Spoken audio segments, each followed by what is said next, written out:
So ever since my main channel got popular, I have been begged non-stop to play the Roblox clone of TF2, Typical Colors 2. I didn't see any reason to play it, and nobody was able to give me a legitimately good reason. Anyone who thinks they have a good reason, I can guarantee I've heard it at least 10 times already. But curiosity got the better of me, and I decided to secretly give it a try, expecting an okay game that in ways feels disconnected from the design principles of the game it was based on. What I got was a lot worse than I expected, which caused this video. And I really don't want to shit on this game, but this is what you get when you keep telling a TF2 YouTuber that they need to play a worse version of the game they already play. And sure, copying a game you like is a good way to learn game development tools, and I'm guilty of this myself when I made minigames for Minecraft Realms, specifically Beastly Betrayal, which was based off Deceit. And while, yes, I made big changes like not copying the exact map layouts and removing the antidote because I didn't like how it gave away innocent players too easily, which caused a knock-on effect with the rest of the game, and the fact the original devs completely changed their own game into an unrecognizable state that conflicted with the philosophies I was using, it still falls under that. Unlike my other games, which did more to deviate from their source material by using other games as inspirations for core features. I'm also not familiar with the standards of the Roblox platform, and to my knowledge, it's one of the better games. But like I said, it uses TF2's blueprints, and everyone knows I'm a TF2 player, so that's how it's being compared. Class recognition. Most of the time, I could not tell what class I was fighting, because all the character models have a near identical shape. I thought for a bit I could tell by looking at their head, but then I saw people wearing hats and that went out the window.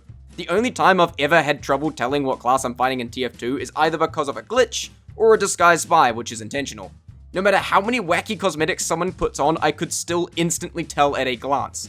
Weapon models are also really small compared to the big blocky Roblox models, so I also couldn't tell what weapon was being fired at me most of the time unless it was something especially big, like the flamethrower or minigun, which just stacks on top of the class recognition issue. In TF2 it might be hard to tell between different types of shotguns unless you're close enough or hear the firing sound, but I can tell the difference between if someone's holding a rocket launcher, shotgun, pistol, sniper rifle, piss jar, sandwich, etc. I doubt this is an engine limitation due to the other stuff I've seen be made with Roblox, but it's admittedly a lot of work to create new models and also give them different animations, but still that point stands. Class limits. Why? Even though I dislike spy stacking when it isn't being done as a meme, I wouldn't want an Uncletopia class limit in casual servers because it causes more problems than it solves when not simply contained to a community server with custom roles. And it's 2 instead of 3, it's even more strict.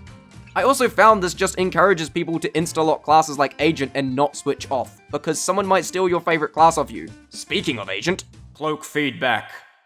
In TF2, when you cloak, your view models give you a lot of helpful information. The arms turn transparent, giving you a good idea of when you're fully invisible. It also lets you know when the cloak blinks, so you know when you might have been spotted. And the big meter on the watch tells you how much you have left while keeping your eyes closer to the middle of the screen.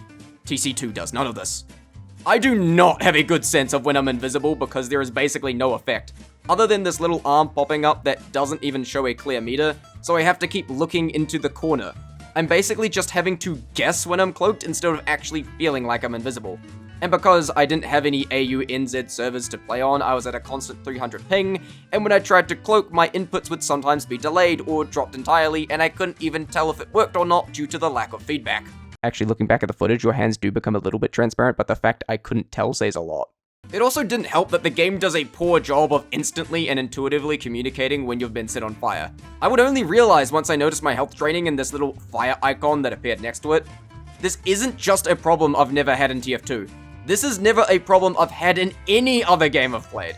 I guess there are people who play it because they don't have a machine that can run TF2, and it's fine if you like playing it, but if you are a TF2 player, there's basically no point beyond a brief hour or so of novelty. Even the arguments of no bots and having to pay to call medic is mostly redundant now. I know this video will upset a lot of people, but it's just my honest opinion. You can enjoy either game all you want, I'm not going to stop you, but you wanted me to make a video on TC2, and you reap what you sow.